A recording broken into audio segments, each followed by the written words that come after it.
So meiosis is a type of cell division that's used to give rise to the sperm cell. The sperm cell has 23 pieces of DNA instead of the typical number of a human body cell, which is 46. And meiosis is also used to give rise to the egg cell. And the egg cell has 23 pieces of DNA in it instead of 46. And so that's the major difference, between mitosis and meiosis. Meiosis is used just to give rise to the gametes. And it gives rise to a cell that's genetically very different from our other body cells.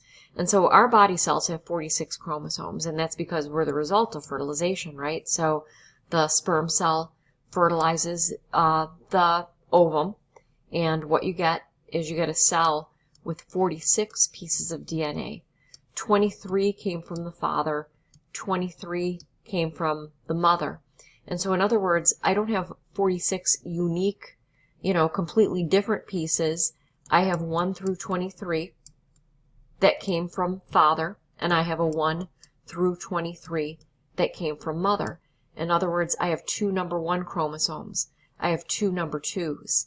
I have 2 number 3s, etc. So this 46 chromosome number, you can think of it as you have 2 pairs of 23. Okay, so that's what all of our body cells are like, including the cells that are going to give rise to the egg and the sperm cell. So if that makes sense, let's talk more about meiosis.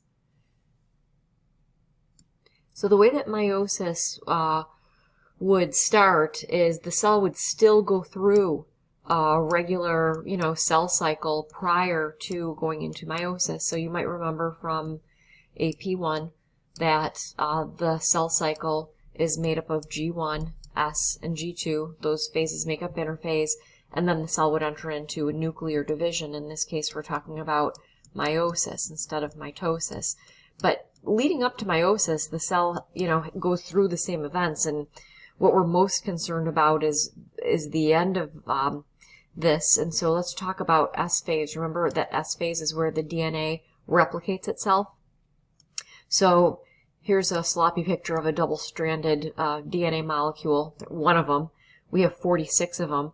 What happens during S phase is that all 46 of our pieces of DNA unwind on one end. An enzyme comes in and copies the DNA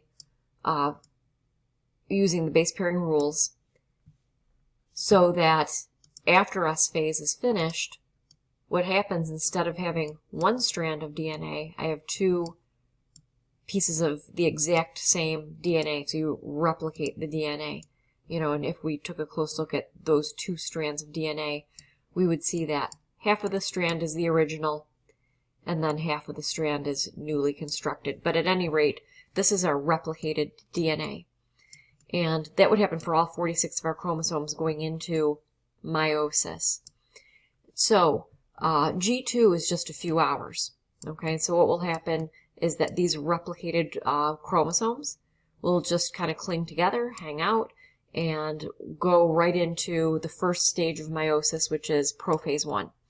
And during prophase 1, what will happen that's very different from mitosis is that our homologous chromosomes will partner. And so what that means, all that means is that, remember how we said we have 2 number 1 chromosomes, 2 number 2s, 2 number 3s? All it means is that in prophase 1 is that these chromosomes find each other. And keep in mind, this replicated DNA makes up a chromosome. And so during prophase 1, one thing that will happen is the chromatin, which is what I would call this, the chromatin, will supercoil into a chromosome. And so that chromosome, if we look at the chromosome structure, it really is just, your 2 replicated pieces of DNA known as sister chromatids, and they're held together by the centromere. So what will happen with this replicated DNA in prophase 1 is that the homologous chromosomes will partner. So in other words, the number 1 from mother will find the number 1 from father.